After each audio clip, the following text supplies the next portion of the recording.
all decisions in the world, wherever they are, borders, business, healthcare, they're all man-made decisions. Every single no you hear in life, whatever that's no, I cannot access that insulin pump, no, I cannot access that CGM. There is someone behind that no. Fight your corner because you deserve it. Find that game, if you win that game, you just won. You are the winner. There are infinite games, and when you win an infinite game, you just get to keep playing. In my life, I try to find as many infinite games as possible. Love Things that are way bigger than anything I could ever do or solve. Type 1 diabetes is certainly that. Life is interesting when you keep working on a problem that is way bigger than you. Quality of life was really low on MDI because as soon as I woke up, I had to inject a decent correction dose. I couldn't really eat anything carby for breakfast because then that meant I was 18 or 20 by the time I got to school. Couldn't really focus in any of my morning periods, any of my morning lessons. So quality of life before pump was just really not great. I got a pump because, not to brag, but I've had one of the, if not the biggest. Hi everyone. Welcome to TypeCast Life Between the Lines, a diabetes podcast that goes beyond the target glucose. I'm your host, Natalie Balmain, winner of Channel 4's Make Me Prime Minister, Omnipod Ambassador, and General Do-Gooder of Diabetes. Juggling the ups and downs of diabetes can be challenging, so I'm here to connect you to some real people with real stories who all have one thing in common: type 1 diabetes. We'll be talking to some amazing guests over the course of this series, sharing laughs, tears, insights, and inspirational stories. So whether you're a seasoned pro or newly diagnosed, I hope you enjoy the podcast. If you do, you can make sure to watch, download, listen, and subscribe on YouTube, Spotify, iTunes, or your favorite podcast app. I hope you enjoy the show. TypeCast the podcast features real stories from real people living with diabetes. But of course, none of this should be taken as medical advice. Always seek advice from your diabetes specialist team before making any changes. Hi, Diabuddies, and welcome to another episode of TypeCast Life Between the Lines. I'm your host, Natalie Balmain, and I am thrilled to introduce today's guest because not only have they dedicated a huge proportion of their life to engaging with and educating the type 1 community, specifically around tech, but somehow they've managed to remain quite the enigma as well. So I'm hoping today we're going to get to learn a little bit about the person behind the profile. I'm sure you've all heard of Nerdabetic, but I would like to introduce you to Kamil. Hi. Hi, Natalie. Thanks for having me. It's so nice to have you. I love this. You've just brought my energy up 5 levels. Oh, yeah. This. I feel like this is going to be a very energy high. Oh, okay. I'm ready. Event. I'm glad I put my power pink on for this. But thank you so much for joining me in lovely Manchester today. Is it nice to be back? So nice to be back. So I actually grew up in Manchester, so this feels like, so I just see my parents. It's so nice to be back. We actually go back a long time in Manchester as well. So yeah, it's very nice to be back. It feels very homey to be with you here. Well, the first time that I met you was here in Manchester. That's right. Do you remember that? Oh yeah, it was one of those very interesting moments. So it was in Castlefield, I believe. It was that famous bridge. It was that famous bridge, and I was actually walking with my parents. You were. Just on our casual, I guess, Saturday or Sunday morning weekend walk, yeah. And we walked past each other, and then because we hadn't met before in real life at this point. Which was actually kind of interesting because we've been at similar conferences, similar events, and we were like living in Manchester at the time. Yeah. And yeah, we've never met. We've texted for a long time. Yeah, followed each other for ages. And then we did the thing of... Yeah, we recognised each other from social media. And I just went, Nerdabetic! And you went, Miss Balmain! And this is my first time. I say first time as if this happened many times. It's the only time my parents witnessed someone recognising me in public. Oh my gosh, was that hilarious for them? It was, yeah. You're like the face of the diabetes community to them in many respects. That was so nice. Honestly, I'll never forget it. I actually mentioned to Dad that I'm going to see you. Oh. When he was giving me a lift today, and he remembers that moment very well. Oh, that's so nice. Shout out to Papa Nerdabetic. Yes, do give them big hugs from me. I will. They are super cute. I will. So, obviously, you are very prolific online. But you weren't always that way. I know you were, how old were you when you were diagnosed? I was 14. You were 14. So there was a period, wasn't there, before you started to be comfortable to openly talk about your type 1 online. And I just want to dig into that a little bit because 14 is a difficult age. I mean, any age is difficult to be diagnosed with type 1. But I think, you know, when you're just starting high school and you've got other challenges, can you tell me a little bit about what it was like, what you remember? Yeah, so it was year 9. It was Olympics year, so it was just before the Olympics. It was really tough. I had a really interesting diabetes journey in the way that I actually was really good friends with someone who already had type 1. Oh, interesting. And so our next door neighbor, Mary, she was a teacher, retired teacher at that point. Wow. She lived with type 1 diabetes for a very long time. So I was around someone injecting, checking glucose. So actually I was aware of a lot of things to do with type 1 diabetes before I was diagnosed personally. Wow. So the diagnosis was easier in the sense that I kind of knew some of the things that were involved, but it also came with a lot of misconceptions around, you know, what type 1 diabetes is and, you know, what day-to-day of a type 1 looks like, because I just had hair as a reference. As to what that was. Yes. And I suppose you don't know what to ask until you are living with it and you think what to ask. So exactly. So you had Mary as a sort of a sounding board, I suppose. Were you very close with Mary? I was close with Mary. We were spending a lot of time together. It's actually quite a funny story because she was genuinely one of my close friends growing up. So we would play chess together. I always found a lot of kids were not really at my level. Yes. Do you know what I mean? Yeah, yes. Do you know what I mean? Yeah, I was that They kid were too. like, oh, you know, let's play games and, you know, run around the block. And I'm like, no. No, I was an old soul. Just like, I'm not doing that. No. Like, let's discuss politics. No, I'm joking. No, I wasn't like that. But we would have been great friends we at would high have been school. great friends. I actually wanted to have quite intelligent conversations with people. Yeah. And Mary fitted that mold perfectly. So, yeah, after school, I would just go over to her. And, like, my mum always knew that when I wasn't home, I just was at Mary's. So we would play chess together and we would have wonderful conversations. So genuinely, I have seen like type 1 diabetes in real life for a long time. Wow. It was so I always had back in that day, I had passion for dance. So I was actually going to a dance school as well after school. So it was so my diagnosis was actually quite tragic because when I was diagnosed, I just obviously because of my relationship with Mary, I associated her entire kind of health status with type 1 diabetes. Right. And she had quite severe mobility problems. So when my GP said you have type 1 diabetes, I just was like, oh God, that's my dancing career out of the window. But hang on, so her mobility problems weren't actually... Well, nothing to do with diabetes. She had 3 car accidents. Very unfortunate person. I'm not laughing at her car accidents, but I'm laughing at the misconception. Very unfortunate. But I just associated like everything to do with her with diabetes. You thought that was diabetes related. So it was only later when and you know the doctors didn't think anything of it. They were like, you know, he's clearly shocked with his diagnosis. Of course. Yeah. And there was no time to really explain my train of thought. Yeah. At that point. It was only later that it was like, you know, what are we going to do? You know, Julia's going to be depressed, my dance partner at the time, because I was doing classical dances. So, you know, she hasn't picked up dancing since, actually. But yeah. Oh, God. Sorry, Julia. So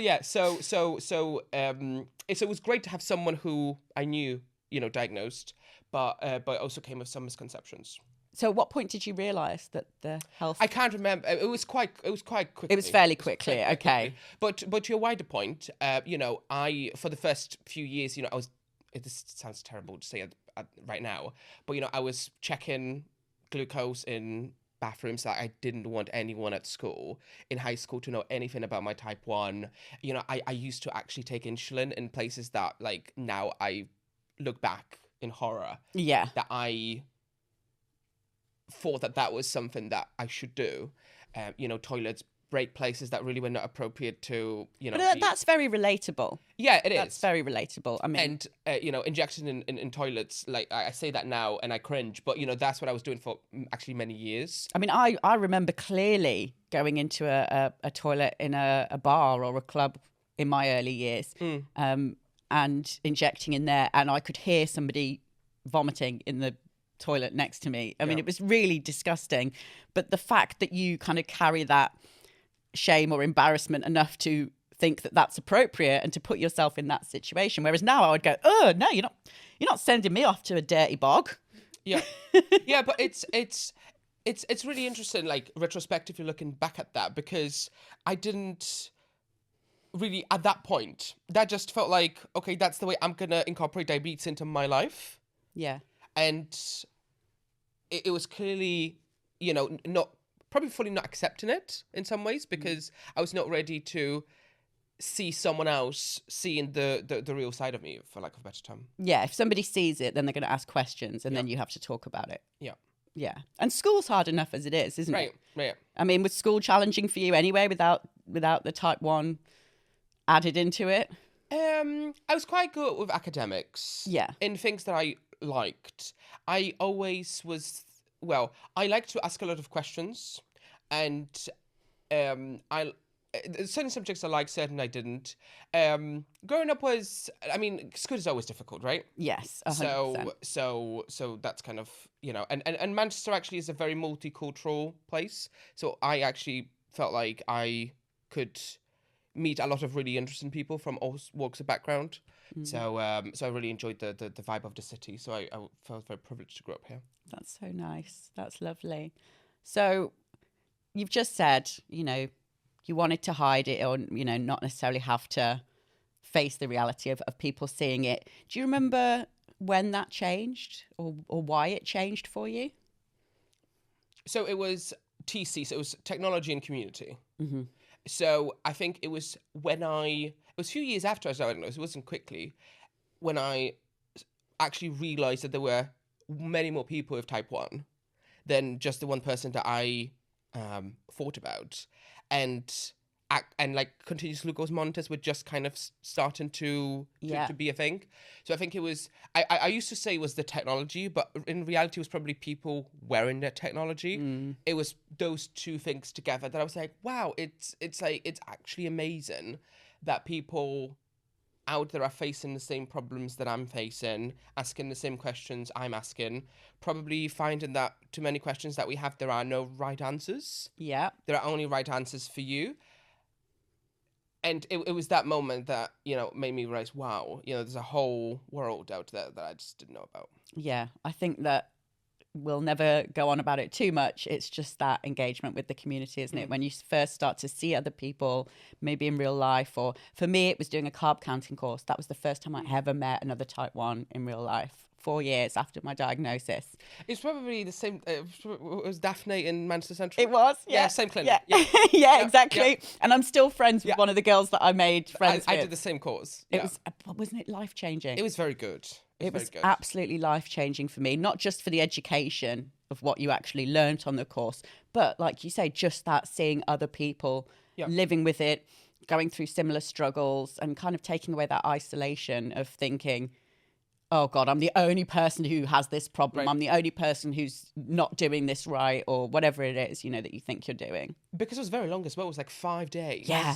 It was school for a week. So actually looking back, this actually shows you just how inaccessible it is to many people, because many people work, shift work, and, they can't actually have 5 days, and not many employers will be considerate enough to give you 5 days off.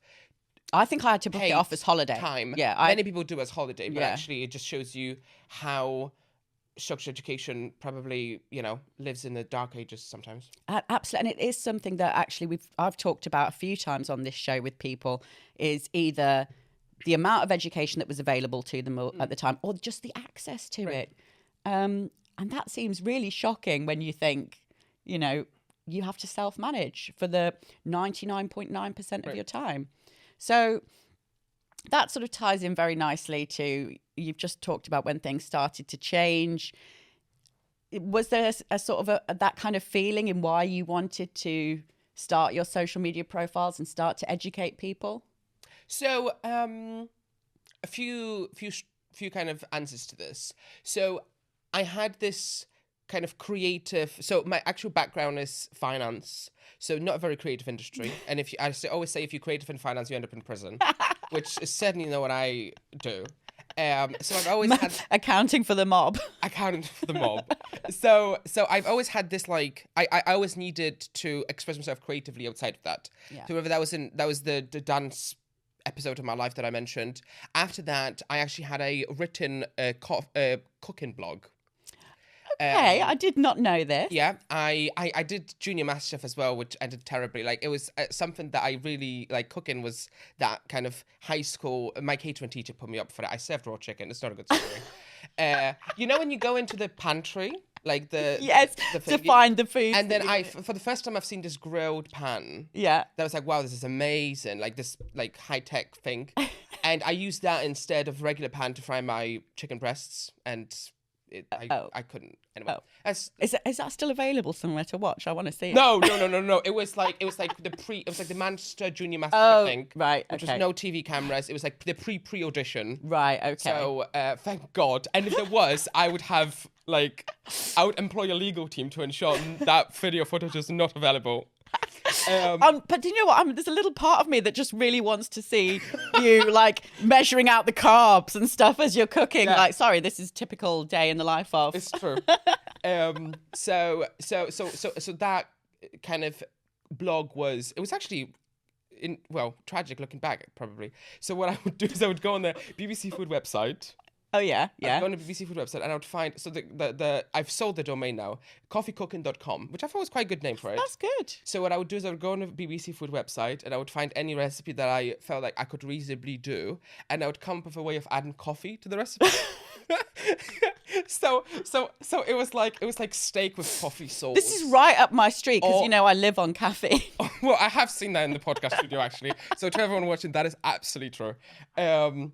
So, or like cheesecakes with like, a bit of espresso shot in them. Sounds great. So great stuff, right? Love it. Great stuff. But I just felt like writing I feel like I couldn't really, it just, like, when you just feel not feeling something? Yeah. So I put a bow on that and just like, okay, this is not, like, I'm not really feeling it and I'm not really passionate about it. And this was the same time as CGMs came out. Right. And I discovered people with tech. And YouTube shows my age a bit. YouTube was kind of becoming to be a thing. Yeah. So having tried a few different creative things, I was like, okay, let's try this YouTube thing. And I felt like I could really have fun and help people really learn more about these tech things. So were you techie? Were you a really techie person already before the advent of diabetes tech? Yeah, okay, so that helps. I was the kind of person who watches like the product announcement event. Oh, like CEX and stuff like that. Yes. And like Apple keynotes, like when they are like happening. Yeah. I don't watch the recaps because I watch the thing live. You and my brother would get on so well. Yeah. So like it also shows just how much we've progressed as a community. But honestly, this was 2016. I started the channel 2016, 2017. So it's been like 8 years of a journey.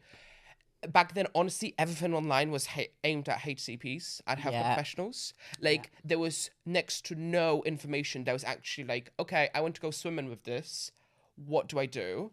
And they're really valid questions. Like, I want to get in a relationship with someone. Like, how do I approach that subject? So many things that, like, a user guide will never tell you about. And like tips and tricks, all of that was just like, how do you get a report to work on the laptop, right? Yeah. Things that healthcare professionals would ask about, not really what people with diabetes and actual users would ask about. So I was like, there's like, I'm asking all these questions and I'm sure a lot of other people are asking these questions. So I thought, if I'm already doing the research to find out some of these things, I might as well make a YouTube video about it. And kind of that's how it started. And 8 years later, I guess. It's been 8 years. I mean, that is quite amazing. Here we are. And you've educated so many people and you've talked about so many aspects and different things about tech. Is there a sort of a question you get asked the most, or something that your favorite thing that people like to ask you about when it comes to diabetes tech? they often ask me what I choose to use, which I do say, but I always say like that's the right answer for me now. But that changes, and I always say there isn't the best CGM, there isn't the best pump, there's the best for you. Yeah. And there are so many variables that go into a decision like that. And that also applies to syringes, pens, smart pens across the diabetes tech therapy ecosystem, GLP-1s, etc. So that's a common question. People always ask me what is the next big thing that's kind of coming up on the horizon. People like human nature probably. Every single time I do a video about what was just launched today, I get people asking, "What about what's the next version of this thing?" And I'm like, "Okay, well, I'm just covering this now. I'm gonna look into my diabetes crystal ball." Yeah. So people always want to know about the next thing, what's happening. So that I get that question asked a lot. Yeah. I mean, it's really interesting, the point that you made before about what's right for you, because I think that's so important, because I get it sometimes. I'm not trying to, do social media specifically about tech, but, people reach out and ask questions and say about, what's your favorite sensor or your pump? And I'm like, well, I stuck with the first pump that I tried and I loved it. So I can't answer that question because I've always been on Omnipod for very personal reasons. I just was terrified by tubes. It just looked so medical, and it also, I'm a klutz, and I just thought, God, I'm going to rip this out in the middle of the night and not realize. So I went on Omnipod and I've stuck with it. And same with sensors. I tried one sensor for a while, didn't like it, went onto my sensor, and then I've stuck with that. But I still see people online who talk about using the sensor that I use and say it just doesn't work for them. So, it's great for me, but it doesn't work for everyone, So it's lucky me that the first one I tried worked for me. Yes. I resonate fully. I think many people who go the tubeless life kind of resonate with the tube problems, and I've really enjoyed it. Yeah. But, I hear all sorts of personal reasons. Hence why I said this right for you, right? Exactly. Yeah. Exactly. No, that's so important.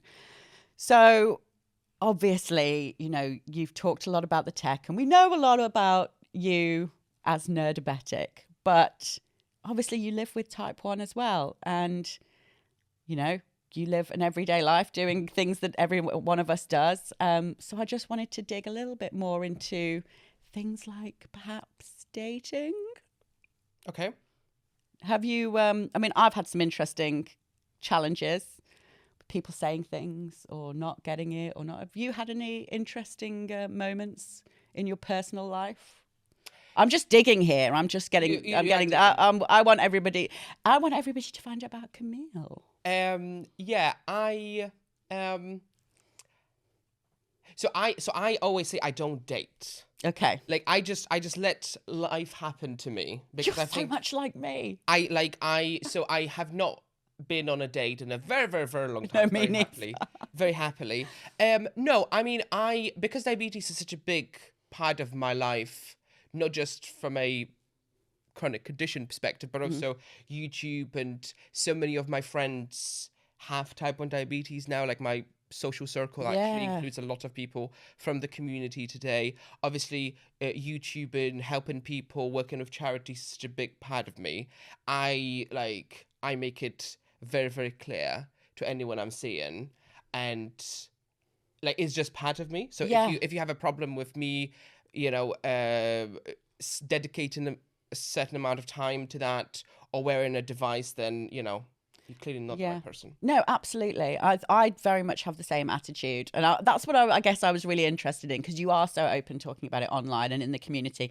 But it can be a different kettle of fish when you're talking to somebody who's not aware or educated. And I just go in all guns blazing as well. Like, it's kind of a bit of a test for me. Like, if your reaction is not good, or you say something dumb or offensive to my face, I'm like, okay, thank you, next. Exactly. As many of those. There are. I know. So many. So many of those. But your journey is quite an incredible one. And, to go from a place that I think many people will relate to of not wanting people to know about it to, getting to a point where you're talking about it so openly. Have you found, obviously there is, that is a huge personal growth journey for you, and I'm sure it's incredibly empowering, but have you found other sort of unexpected delights from doing it? Because it can be daunting at first. But were there things that surprised you about opening up to the community that you weren't expecting?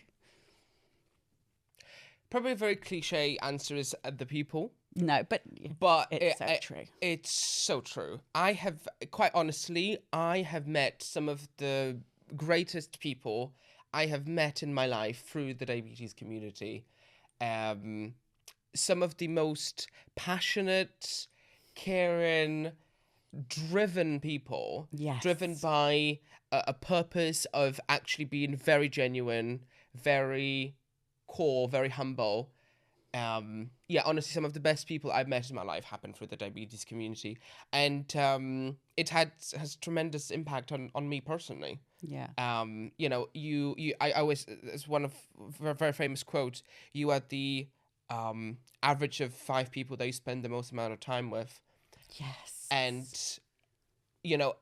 my top 5, the majority of those actually do happen to either live with type 1 or be impacted by type 1.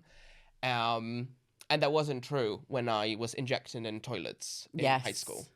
Yeah. And I'm really happy with the fact that, it presented all these amazing people into my life. Yeah, I totally agree. I couldn't agree more with that. I sometimes think back on the person I was before I was diagnosed and the person that I am now. And I always say, I feel like it gave me such a greater purpose than anything I could have imagined for myself before having type 1. I think it's made me a better person. I think it's made me a less selfish person. Yep. And, that is mostly down to the community and down to being part of something that I think is just so much greater than all of us. So there are have you heard of the concept of infinite games? No. So an infinite game is the game where you don't get to win. So there are finite games and infinite games. Yeah. So finite game, if you win that game, you just won, right? You are the winner. And there are infinite games, and when you win an infinite game, you just get to keep playing. And so in my life, I try to find as many infinite games as possible.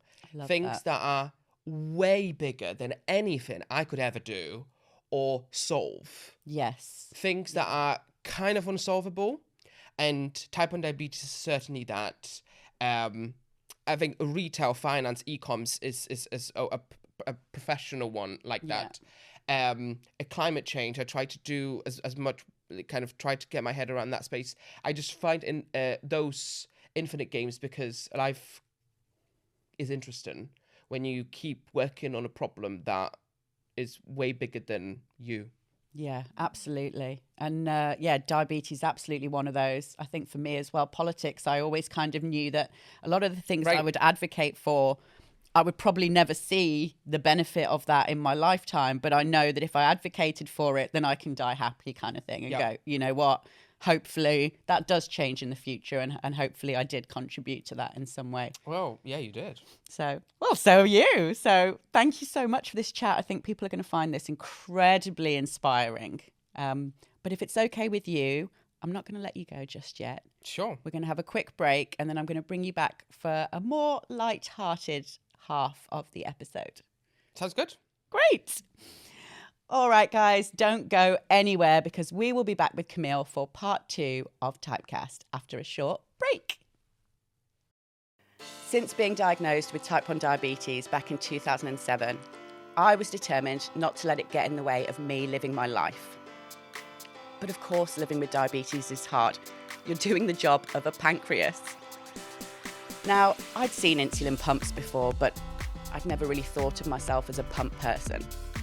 Then in 2018, I discovered there was a tubeless pump called Omnipod, and I jumped at the chance to give it a try.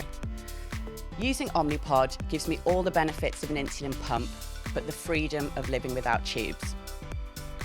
I can use the bolus calculator to help me work out my doses. I can bolus discreetly at a restaurant without having to go to a bathroom to do an injection.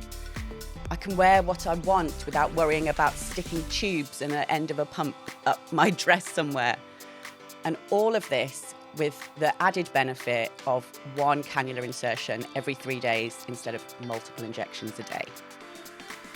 Now, I know that changing therapy can be daunting, but in my experience, when I moved to Omnipod, my only thought was, why didn't I do this sooner?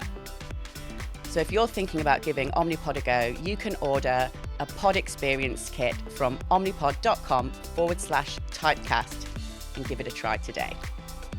The link is also in the bio. Now, back to the show. Hi, everyone, and welcome back to part 2 of today's episode of Typecast with my friend, the Nerdabetic himself, Kamil. Hey, gorgeous. Hey, welcome back. Thank you. Welcome back to you. Welcome back. So, as I've already said, this is the slightly more lighthearted half of the episode because, you know, living with type 1 is real life, and sometimes it can be a bit silly and a bit funny. So, as most people know, you review tech for a living. And I just wanted to know if there was anything particularly wild or crazy that you've done to review a piece of tech to really test it out. Yes, no, I do a lot of arguably interesting things on my YouTube channel. So for one of the new CGMs that I was testing out, I was quite... So I am quite privileged that I do get to test these products usually before they kind of come to NHS or other institutions. And I got my hands on one of the new CGMs, and I thought, well, what's the best place I could really test the accuracy of this new CGM? So obviously I went to the chocolate factory in Birmingham and did a bit of a Nerdabetic takeover. Which included I employed one of my local friends, employed in quotes. I bullied my friend who lives in Birmingham into coming with me, and we did actually a lot of comprehensive testing. I mean, that is a comprehensive place to test. So, I'm a bit envious. White chocolate, dark chocolate, milk chocolate, hazelnut spread. We did caramel. We did bunnies. We did Easter eggs. We did.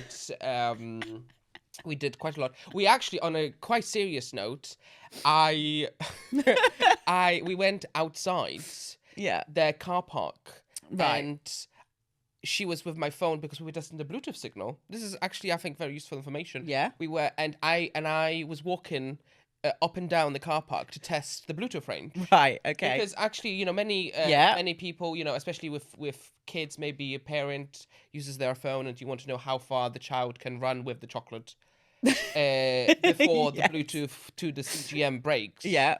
Very everyday use case that a lot of people will be using. So I did that. I've just got visions of you like running backwards and forwards in a car park with like a chocolate bunny. Yes. That's exactly what that's like. I mean, that sounds too fun. I think I need to come and do some testing with you if we're going to chocolate factories. Yes. Did you know, next time maybe we could just take a dip in one of the big vats of liquid melted chocolate. Yes. And actually it's quite we could test the adhesive at the same time. It's actually quite good in that you can like make your own chocolate. It's very, very good. If someone, I highly recommend it. Yeah, if you've not been to the chocolate factory. Approved. There we go. But on the flip side of the eating chocolate, I have also spied that, you know, you're also going and working out a little bit. Oh, yes. Oh, yes. I'm so glad you brought this up. Because this is, yes. So I started really looking after my, like cardio and like my fitness at the beginning of the year. Semi-New Year's resolution, but actually it was more timing. So quick, like, sneak into my professional life. So I So I work in finance full time. Actually, this is an important point to make because a lot of people think I do YouTube full time. I don't. Like, I have a full time job, and on top of that, I was studying to get my chartership in management accounting. Amazing. So it was like full time job, studying and doing YouTube. He does a lot, people. For a few years, and then I passed all my exams and I got my chartership in January. Congratulations. And so suddenly that just gave me like these massive chunks in my diary to do something. So I substituted those with spin classes. Amazing. And I just say spin is fantastic and I feel great. And I've since been experimenting with different cardio and I've introduced weights and it makes me feel great. Also, I've discovered, maybe people knew this before, but gym is like pub, but for fit people. Yeah. It's like you just kind of hang out. So I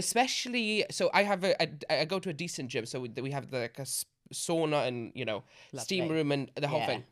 Lounge chairs, and it's just like it feels like I'm going to my local pub, but it's just people who fit people, healthy pub. So are you a gym bro now? I'm a gym bro now. Back to our dating conversation. This is where it's at. Okay. This is where it's at. So this is my I need best. To hang out in the gym more. If anyone wants a life hack, this is it. This is my life hack. Yeah. So honestly, like, and it's actually funny. We talk about communities in life. Mm-hmm. I've just discovered this new community, like local community, and like I see, I go honestly 2-3 times a week. I love that. 2 times a week, and I've made a lot of like friends there now that I just regularly see, and we know what's happening in each other's lives, and it's fantastic. So I highly recommend it, not just for the physical aspects that we've talked about. Like I've improved my fitness. I can tell my resting heart rate has gotten a lot better, but also from a mental perspective, like it's amazing because you have these people that you can just talk to, and I live on my own, and like we've mentioned, I'm single, so actually having regular interaction with people like that is very good. Yeah, I think that's a really important point, and not to be underestimated. A lot of people go to the gym for the physical, but the mental actually it really benefits. Really does. Okay, well, thank you for sharing that. Yeah, and follow me on Instagram for more gym progress photos. Yeah, more gym bro photos.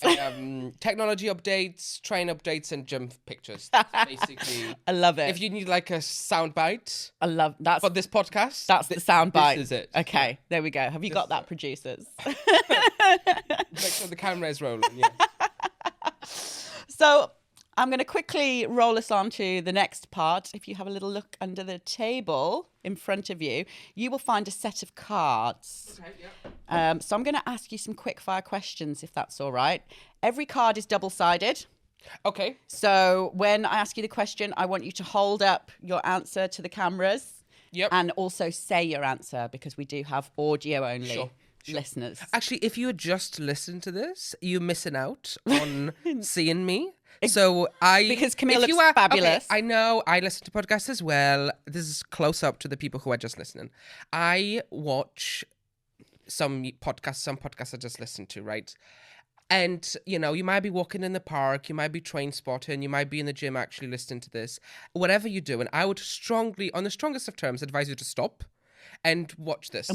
Because Kamil looks incredibly chic today, can I say? You do, you do. And I love it. You go with the setting perfectly. Yeah, that's my appeal to microphone. And, still might find you a date yet. Yeah. I think we can make this a double act. Do you not think that we should? Yeah.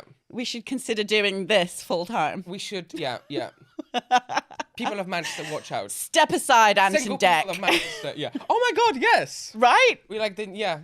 Yeah. They could make it. Okay. We'll talk about this afterwards. Okay. So I'm going to start off nice and easy.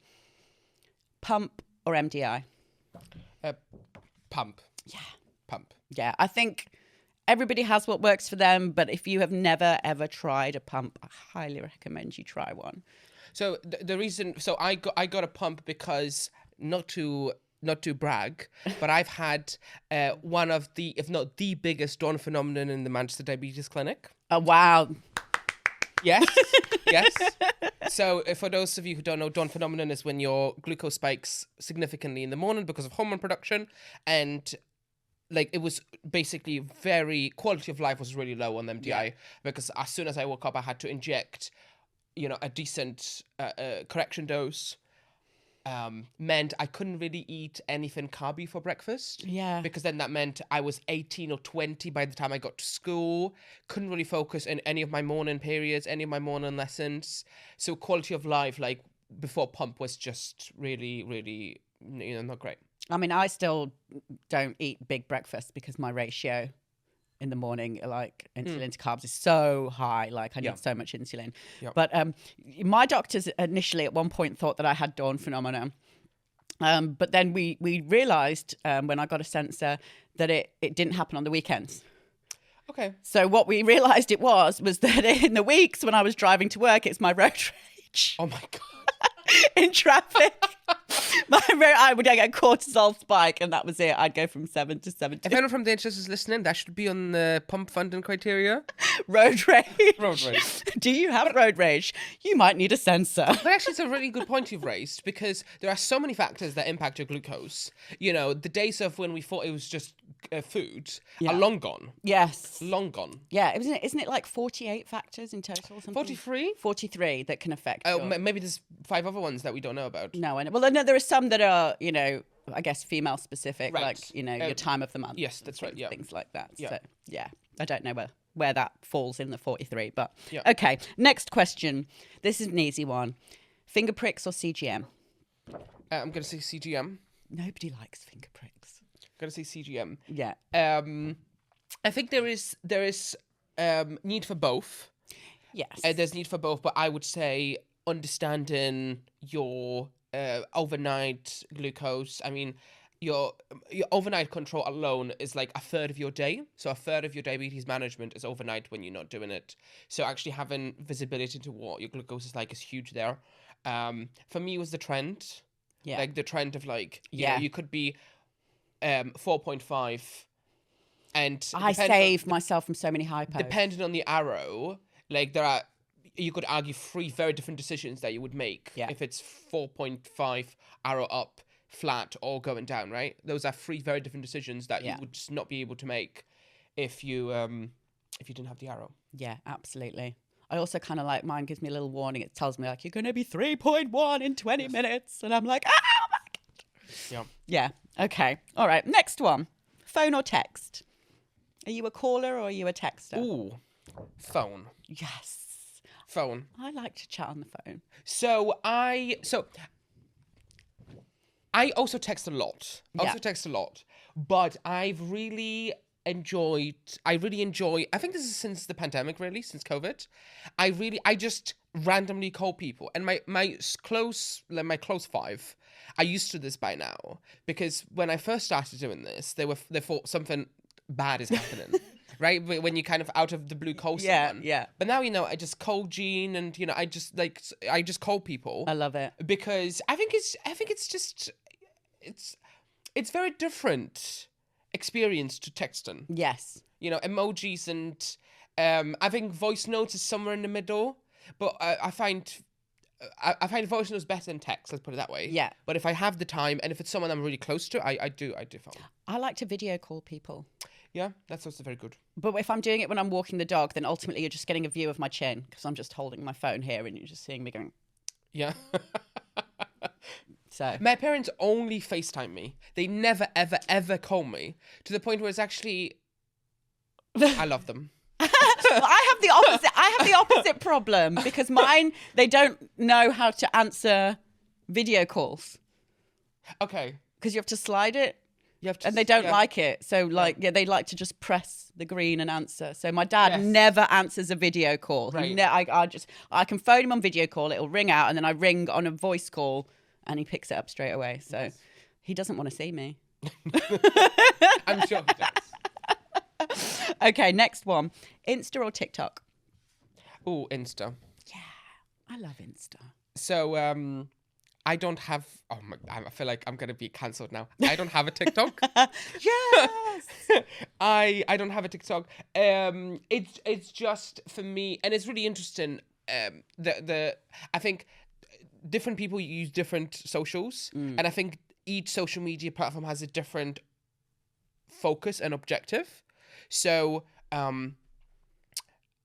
I find a lot of people who do YouTube, obviously I'm very much in that category, tend to do Instagram and Twitter /X. Yes. And then many people who don't do that tend to do kind of TikTok and those like much shorter clips. Yeah. Which also are educational, but I think it's different kind of education. Yeah. It's a different style. I think scrolling through 50 videos, that one diabetes tip that you learn in a barrage of 50 videos, including cat videos, cooking videos, I think that kind of education is very different to someone sitting down and watching 6 minutes of me talking about diabetes tech. I think those are two very different experiences, and people prefer both, and I'm very much on the YouTube side. I like a longer video. I like YouTube because I feel like, okay, I can settle down and I know what I'm in for. Yep. I don't think TikTok's good for my ADHD. I feel like I come out of it going, my brain is even more scrambled. But I don't know, maybe that's just me. Maybe my brain's just scrambled. I enjoy, so I do the Instagram reels sometimes. I do like an Instagram reel. I like the experience when I'm watching it at that particular moment, because okay, this is great, but I don't think I have retained any information that I've ever seen in those reels. Yeah. I think it's very much in the moment. I don't see this as a way of educating people on the permanent basis. No, I'm with you on that. Yeah. I'm with you on that. Also, I don't know about TikTok's algorithm, but I liked one video one time of an American trying British food, and now all it shows me is Americans eating British food. So that's all I see on TikTok now. Yeah. Okay. This is a tough one, and I know neither are good, but if you had to choose, high or low? I'm gonna go low. So I probably, if we went back to my journey conversation in the younger days, where I probably would have said high, but because I was really scared of lows. Yeah. So I was purposely. You were purposely running high. Really running high. I was very happy with a 12 for a long period of time because I felt like lows would, stop me from experiencing a moment, and I hated that. Now I'm kind of the opposite, because low, I can treat it quite quickly. Yeah. And I don't have the, that like headache that you have from the high. And like I usually end up having to take paracetamol for that, just because I can't really focus. And I see this as a short-term problem or a longer-term problem, like a high. Having said that, we do know that your brain doesn't fully recover from a low for at least 8 hours. Yeah. Right? So I say that knowing that, but I still, I wouldn't like either, but low I prefer. Do you know how I know that I'm coming out of a low? How? I get cold. Okay. Because, when I go low, I get really hot and sweaty. It's one of my symptoms. And it's like that thing of like when you've been hot and sweaty in the gym and then you stop working out. And obviously you've got all that perspiration because I'm there all the time. Because you're a gym bro. Yeah. That's how I'm speaking to you in your language. Yeah. I feel And then, you've got all that sweat on your skin. And then, of course, when you stop working out, then that makes you cold. So I always know, like, I've been sat there going, and then I start to feel cold and I go, okay, I'm coming out of it. Yeah, So explains why I'm always cold. That's it. Right. Just working out too much. Because I'm always working out. Exactly. Always working out. There you go. Top tip for you. Oh, tip. All right. Juice or sweets? Ooh. I guess this is a hypo treat. Yes, this is a hypo treat. So I'm going to say sweets. Yeah. And jelly babies. Ooh, I like Skittles. Yeah, jelly babies is my favorite little treat. Yes. Although I do enjoy... so I love orange juice, but I like it's never in the time when I'm having a hypo. Yeah. So I jelly babies. Yeah. Also, sweets are nice and easy to carry around with you. It's not, very true. Not so easy to carry juice everywhere. Very true.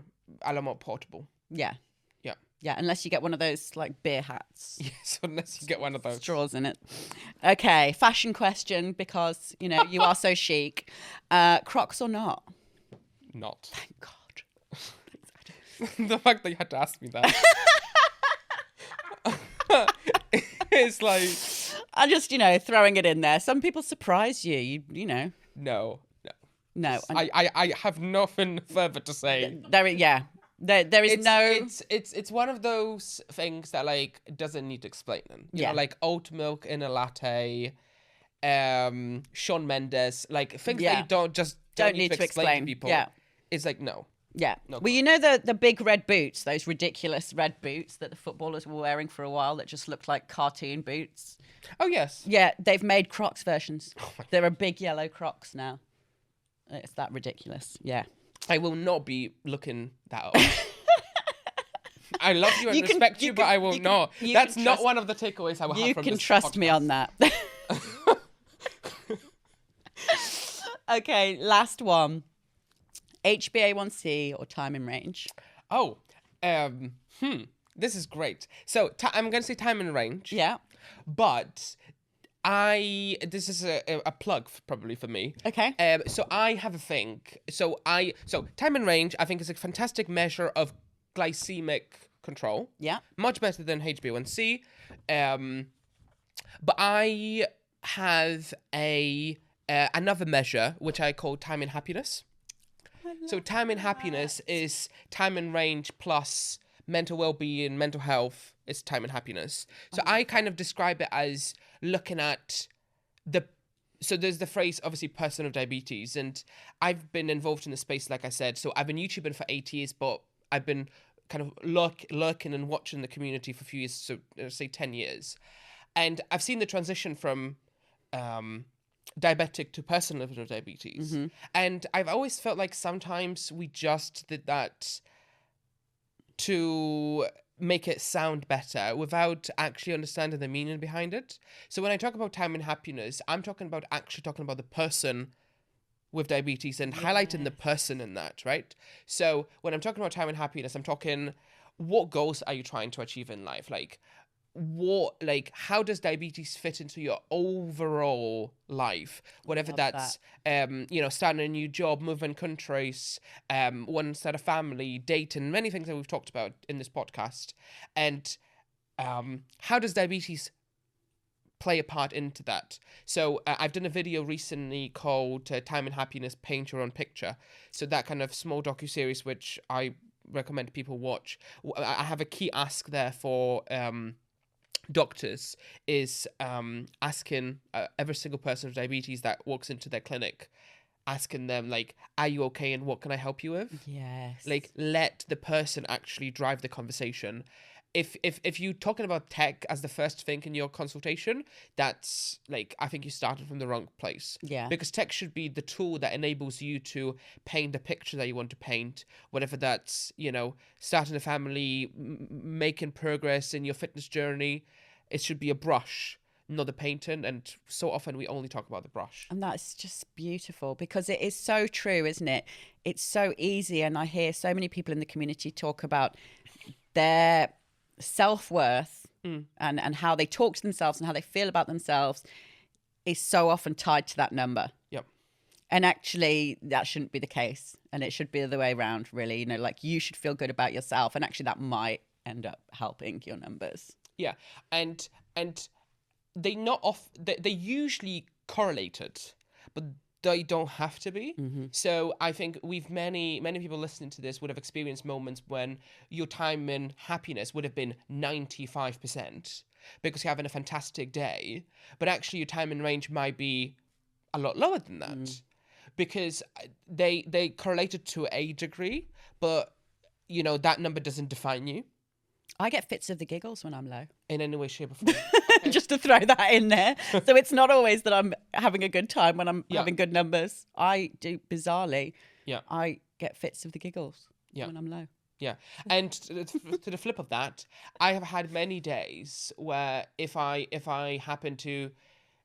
If I was doing a consultation with my endocrinologist and he was like, okay, this was a great day. You were 95 time and range. I was like, actually, I was absolutely miserable that day because things happened in the personal life or something. Like, you cannot just, determine someone's state of the diabetes care and their health care, right? So when we talk about diabetes care, we only talk about time in range, time in or HbA1c, but actually the time and happiness is really talking about healthcare generally and about the person with diabetes, not just the diabetes part. I think that's really beautiful. Thank you. So yeah, I would, if someone wants to learn more, I would, advise to watch that 6-minute video. Hopefully it's useful to people. There's the plug. We'll tell you how to find Kamil shortly if you don't already. So thank you for that. That's the end of your quickfire questions. And we like to finish the podcast on a positive note. Yeah. See? That's Becky's fault.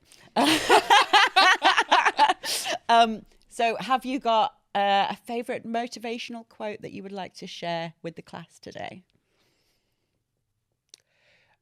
Don't take no for an answer because all no's are man-made. Oh, I like that. I like that.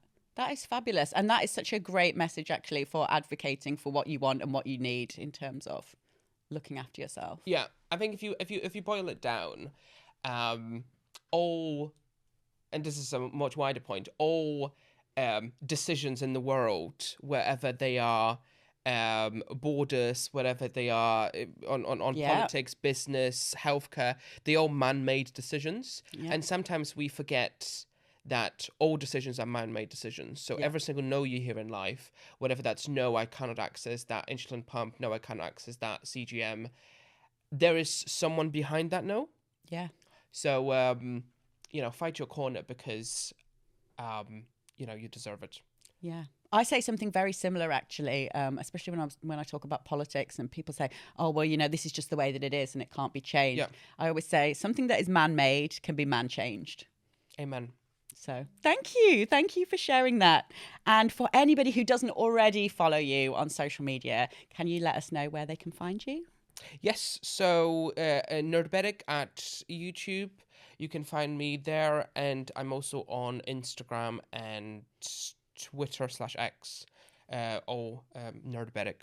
Amazing. And we will definitely put that in the comments as well for people. Thank you. But thank you again for opening up and sharing a little more insight into the man behind Nerdabetic. I'm sure everyone's going to have really appreciated it and enjoyed listening to you today. Amazing. Thanks for having me. This has been so much fun. I feel like we can do this every weekend. We'll just come back next week. We'll have another episode with Kamil next week.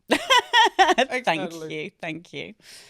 And guys, I hope you've enjoyed today's episode with Kamil. And if you have, please make sure to hit that subscribe button for more content.